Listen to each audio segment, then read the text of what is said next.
Традиционные конные скачки на Кубок ректора ЕГСХ прошли в Якутске. На ипподром вышло 30 скакунов. Забеги прошли на 5 дистанциях. Кто преодолел их быстрее всех, расскажет Александр Зубехин. В забеге принимают участие только чистокровные скакуны. Всего около 30 участников из разных уголков республики. Главная задача – дойти до финиша первым. Победу решают скорости, сотые доли секунды.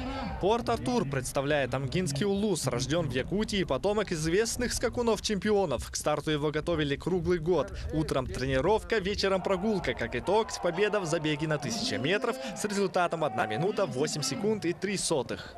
За ними всегда каждый день ухаживать надо, тренировать, выдерживать. Ну, в общем, это как тренер, как жокей, всю зиму работать надо их, двигать.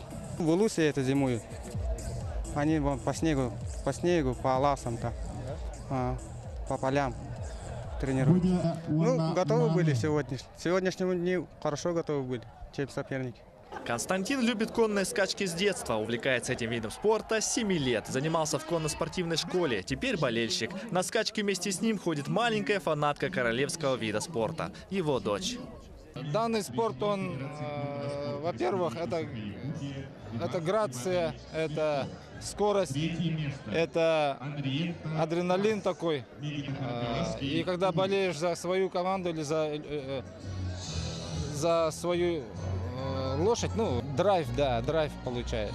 12 июня состоятся отборочные скачки для участия в соревнованиях на призы главы Якутии. 24 июня на главный старт сезона выйдут 10 лучших скакунов республики.